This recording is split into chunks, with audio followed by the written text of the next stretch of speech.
सियासी रण में उतरने से पहले आज प्रधानमंत्री मोदी ने संसद में अपने दूसरे कार्यकाल का आखिरी भाषण दिया। प्रधानमंत्री आज फुल फॉर्म में दिखाई दिए। इंडी से लेकर ईडी और सीडी सब पर बात की।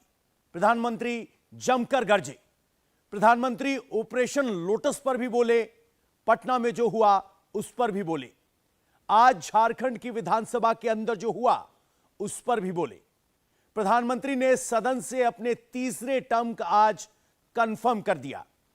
तीसरी बार एनडीए को कितनी सीट मिलेंगी, एनडीए को अलावा बीजेपी को कितनी सीट मिलेंगी, प्रधानमंत्री ने आज यह भी बता दिया। रांची, पटना और दिल्ली बहुमत की सरकार, फिर क्यों इंडी परेशान? ऑपरेशन लोटस फोकस में है या फिर डिफोकस? 18 सीटों का फासला, फिर क्यों डरी जेएमएम और कांग्रेस?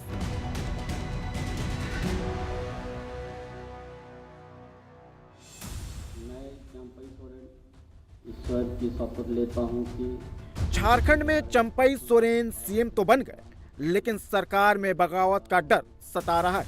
बिहार में पहले कांग्रेस सरकार से बाहर हुई, अब पार्टी टूटने का खतरा है। दिल्ली में भी केजरीवाल को विधायकों के पाला बदलने की चिंता सता रही है। देश का मिजाज एनडीए को तो 400 पार करवाई के रहेगा, लेकिन भारतीय जनता पार्टी को 370 सीट अवश्य देगा।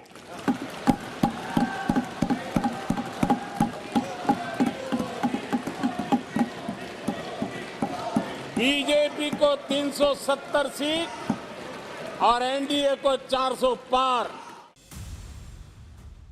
आज सदन दो जगहों पर लगी थी। पहली दिल्ली में केंद्रीय सदन, तो दूसरी दिल्ली से हजारों किलोमीटर दूर रांची में चंपई सोरेन की सदन। झारखंड विधानसभा में ईडी की रिमांड में पहुंचे हेमंत सोरेन खुद को प्रताड़ित बता रहे थे। केंद्र सरकार और केंद्रीय एजेंसियों को सीधे चुनौती दे रहे थे। तो दिल्ली में संसद भवन में प्रधानमंत्री की मौजूदगी में इंडी के नेता कार्रवाई का विरोध कर रहे थे, लेकिन प्रधानमंत्री मोदी ने सदन से सिर्फ इंडी के नेताओं को ही नहीं बल्कि पूरे देश को मैसेज दे दिया कि भ्रष्टाचार पर वो कभी भी समझौता नहीं करने वाले हैं। पहले तो क्लासरूम में भी कोई अगर चोरी करता था, किसी की कॉपी करता था, तो वो भी 10 दिन तक अपना मुंह किसी को दिखाता नहीं था। आज जो भ्रष्टाचार के आरोप जिन पे सिद्ध हो चुके हैं, जो जेलों में समय निकाल करके पैरोल पर आए, आज वॉशिंग मशीन से भी बड़ा कंधे पे लेकर के महिमा मंडन कर रहे हैं ऐसे चोरों का सार्वजनिक जीवन में। कहां ले जाना चाहते हो देश को तुम? जो सजा हो चुकी है, मैं ये तो समझता हूं कि आरोप जो है उनके लिए तो आप सोच सकते हैं, लेकिन जो गुनाह सिद्ध हो चुका है, जो सजा काट चुके हैं, जो सजा काट रहे हैं, ऐसे लोगों का महिमा मंडन करते हो आप? कौन सा कल्चर और देश की भावी पीढ़ी को क्या प्रेरणा देना चाहते हो आप? कौन से रास्ते और ऐसी कौन सी आपकी मजबूरी है?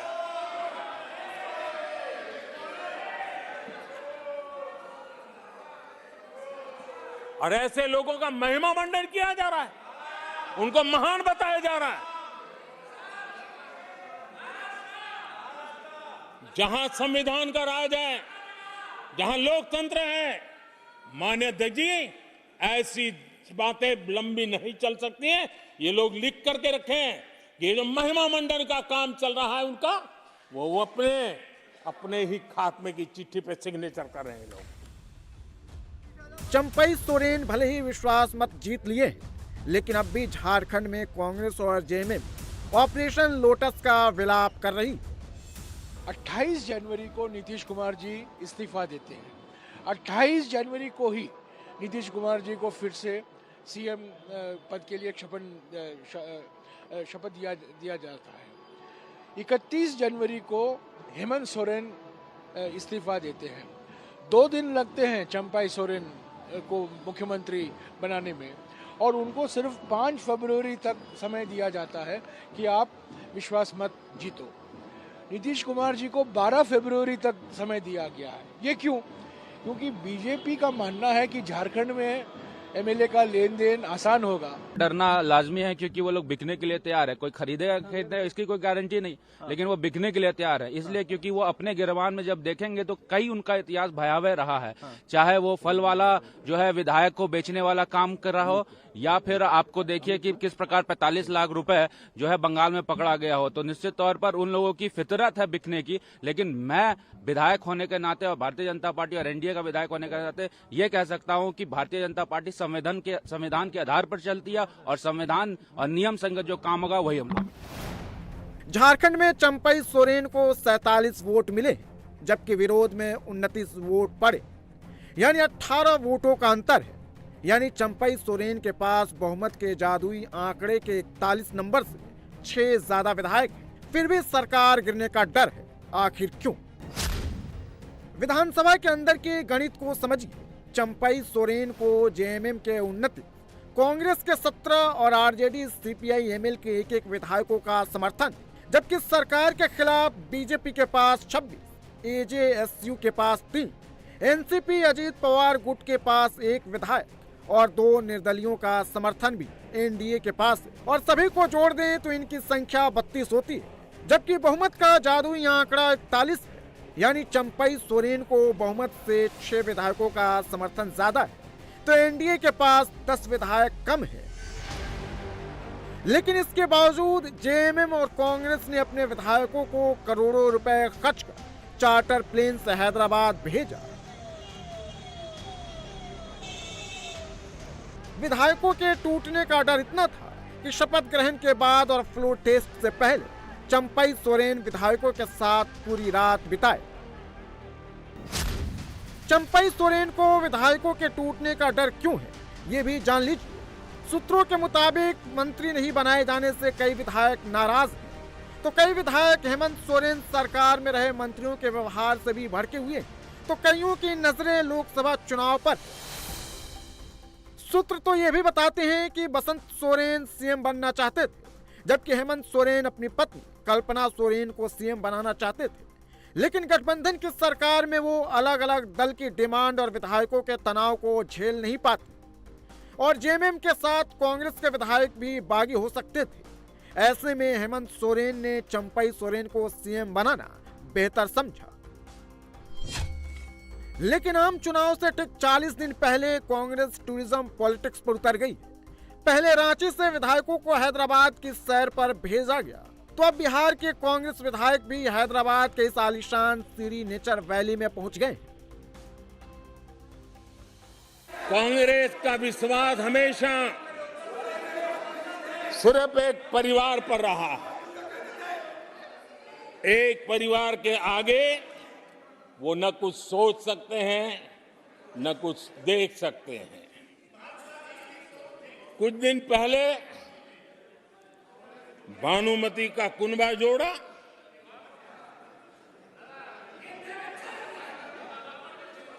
लेकिन फिर एकला चलो रे करने लग गए। कांग्रेस के लोगों ने नया नया मोटर मैकेनिक का काम सीखा है, और इसलिए अलाइनमेंट क्या होता है उसका ज्ञान तो हो गया होगा, लेकिन मैं देख रहा हूं अलायंस का ही अलाइनमेंट बिगड़ गया। हिंदुस्तान में एक कहावत है, आग बिना धुआं नहीं। दरअसल पहला सच ये है कि कांग्रेस पॉलिटिकल टूरिज्म के बहाने बिहार में अपनी पार्टी को टूटने से बचा रही है, तो दूसरा सच ये है कि कांग्रेस नीतीश के कारण बिहार में हुए नुकसान की भरपाई किसी भी हद तक जाकर करना चाहती है। पहले बिहार विधानसभा के अंदर के गणित को समझिए। बिहार में एनडीए की सरकार है, बीजेपी के पास 76 विधायक हैं, जेडीयू के पास 45 और हम के पास 4 विधायक हैं। यह आंकड़ा पहुंच जाता है 125, जबकि महागठबंधन में आरजेडी के 79, कांग्रेस के 19 और लेफ्ट के 16 विधायकों को जोड़ दें तो इनकी संख्या पहुंचती है 114, जबकि बहुमत का जादुई नंबर है 122 जो एनडीए के पास है। 12 फरवरी को नीतीश कुमार विश्वास मत साबित करेंगे। बहुमत का आंकड़ा उनके पास मौजूद है, लेकिन इसके बाद भी कांग्रेस को अपने विधायकों के टूटने का डर है। बीजेपी की जो ऑपरेशन लोटस है वो सफल नहीं होगा। बिहार में भी वो प्रयास की जा रही है कि इंडिया गठबंधन के कुछ एमएलए एनडीए में शामिल हो, वो भी असफल होगा। बिहार में जो प्रयास किया जा रहा है कि हमारे विधायकों को, आरजेडी के विधायकों को और अन्य दलों के विधायकों को एनडीए में शामिल कराने की, वो भी पूरी तरीके से असफल होगा। बिहार कांग्रेस में टूट की आशंका को देखते हुए कांग्रेस के सभी विधायकों को हैदराबाद पहुंचाया गया है, लेकिन कुछ विधायक वहां नहीं गए। उनमें से एक विधायक हैं पटना के विक्रम विधानसभा क्षेत्र से कांग्रेस विधायक सिद्धार्थ सिंह। सिद्धार्थ जी, आप क्यों नहीं गए वहां पर? क्षेत्र में बहुत व्यस्तम कार्यक्रम था, लगन का भी समय है और बहुत ऐसे कार्यक्रम है जो पूर्व से ही सुनियोजित थे, उसको अचानक छोड़कर जाना ये संभव नहीं था। पार्टी की तरफ से तो ये कहा गया था कि सभी विधायक वहां पहुंचे, एक साथ रहें, टूट हो सकती है। नहीं, ऐसा कोई बात नहीं है। कहीं कोई कांग्रेस की टूटने की कोई संभावना नहीं है, और कांग्रेस से टूटने से कौन सरकार के पर कोई प्रभाव पड़ने जा रहा है। दल बदल कानून के मुताबिक 19 में से अगर 13 विधायक टूटे तो उन पर दल बदल कानून लागू नहीं होगा, यानी कांग्रेस छोड़ने के बाद भी उनकी विधायकी बची रहेगी। और कांग्रेस इसीलिए डरी हुई है क्योंकि 19 में से 7 विधायकों का इतिहास दल बदलने का रहा है। कहते रहे अमित शाह जी के पलटू राम के लिए दरवाजे बंद हैं, पर पलटू राम के लिए लाल कालीन बिछा दिया गया उनको साथ में लेने के लिए। तो ये लोग किसी भी हद तक गिरने को तैयार हैं अपनी सरकार बनाने के लिए, क्योंकि वो जानते हैं 2024 का चुनाव जितना ये दिखाने की कोशिश कर रहे हैं कि 400 का आंकड़ा पार करेगी, वो उसके सामने भी नहीं है, उस आंकड़े के सामने भी नहीं है। तो एमएलएस को तोड़ने का, खरीद फरोख्त करने का, हॉर्स ट्रेडिंग करने की तो आदत भारतीय जनता पार्टी की बन गई है। उनका इलेक्शन कैंपेन का हिस्सा बन चुका है, उनका सत्ता में बने रहने का हिस्सा बन चुका है। तो इसीलिए सब लोगों को, कांग्रेस पार्टी हो या आरजेडी हो, वो लोग सब सारे ऐसे स्टेप्स लेंगे टू इंश्योर कि उनके विधायकों को किसी तरीके से इस तरीके के खरीद फरोख्त के ऑफर्स ना आए। बिहार और झारखंड के बाद हॉर्स ट्रेडिंग, विधायकों की खरीद फरोख्त की शोर दिल्ली में भी सुनाई दे रही है। दिल्ली में आम आदमी पार्टी की सरकार है, लेकिन 3/4 से ज्यादा विधायकों के बहुमत के बाद भी केजरीवाल आखिर क्यों डरे हुए हैं, ये बड़ा सवाल है। क्या केजरीवाल शराब घोटाले के दाग को विधायकों की खरीद फरोख्त वाले आरोप से ढक देना चाहते हैं? क्या केजरीवाल लोकसभा चुनाव में जनता के सामने खुद को प्रताड़ित दिखाने की कोशिश कर रहे हैं? क्या केजरीवाल दिल्ली में सिंपैथी वोट पाने के लिए ये सियासी चक्रव्यूह रच रहे हैं, या फिर सच में केजरीवाल के विधायक टूटने वाले हैं? इसके लिए दिल्ली विधानसभा के अंदर की सियासी मैथमेटिक्स को जानना जरूरी है।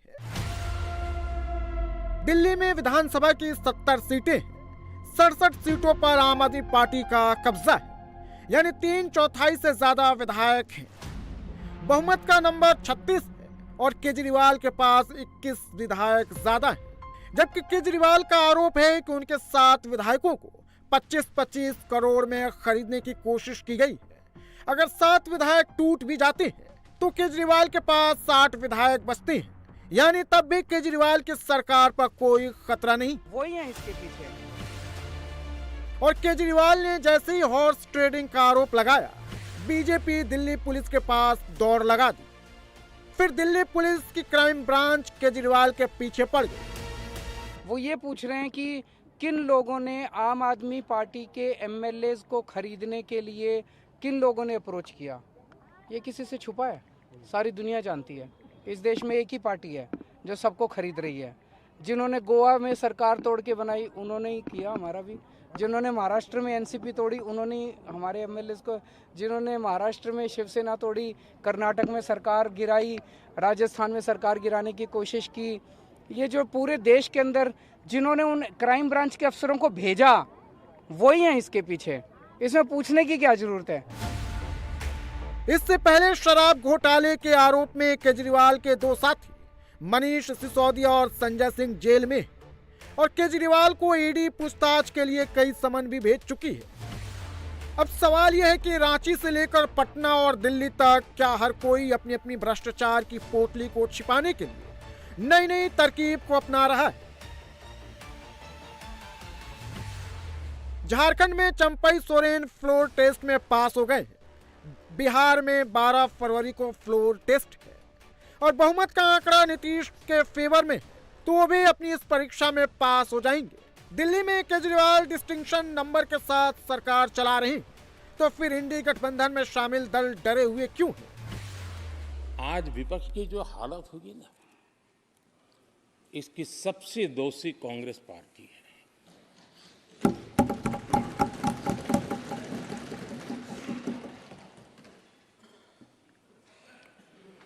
कांग्रेस को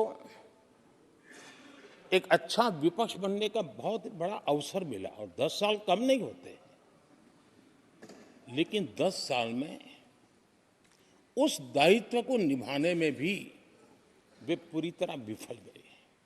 और जब खुद विफल हो गए तो विपक्ष में और भी होनहार लोग हैं, उनको भी उभरने नहीं दिया, क्योंकि फिर मामला और गड़बड़ हो जाए। इसलिए हर बार यही करते रहे कि और भी विपक्षी जो तेजस्वी लोग हैं उनको दबा दिया जाए। झारखंड में बिहार के रास्ते दिल्ली पहुंचने के लिए कई विधायक ललायित थे, लेकिन 2024 में वो मोदी को हैट्रिक लगाते हुए देख रहे हैं। ऐसे में न तो उनकी सीट पक्की है, न ही जीत, और भ्रष्टाचार के खिलाफ प्रधानमंत्री मोदी की जीरो टॉलरेंस नीति के कारण उनके आका या तो जेल में है या फिर गिरफ्तारी की तलवार लटक रही है। ऐसे में इंडी गठबंधन के जीत पर संशय। बिहार में लालू परिवार के कई लोग जमानत पर बाहर हैं। झारखंड में हेमंत सोरेन ईडी की रिमांड पर। दिल्ली में शराब घोटाले के मामले में ईडी अरविंद केजरीवाल से पूछताछ के लिए 5 समन भेज चुकी, और इसी 3 राज्यों में इंडी गठबंधन में शामिल पार्टियों को विधायकों के टूटने का डर सता रहा है। रांची, पटना और दिल्ली में यही लोग ईडी, सीबीआई, आईटी का रोना रो रहे हैं। गुस्सा व्यक्त किया गया, जितना हो सका उतने कठोर शब्द में गुस्सा व्यक्त किया गया। उनका दर्द मैं समझता हूं, उनकी मुसीबत और ये गुस्सा मैं समझता हूं, क्योंकि तीर निशाने पर लगा है।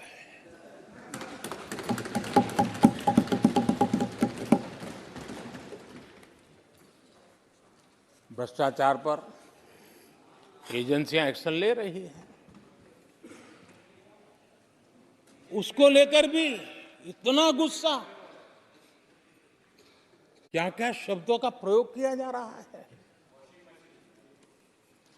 आदरणीय अध्यक्ष जी, 10 साल पहले हमारे सदन में, पार्लियामेंट में क्या चर्चा होती थी?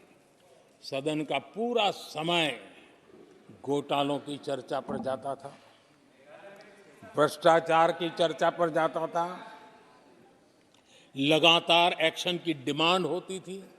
सदन यही मांग करता रहता था, एक्शन लो, एक्शन लो, एक्शन लो। वो कालखंड देश ने देखा है, चारों तरफ भ्रष्टाचार की खबरें रोज मेरा।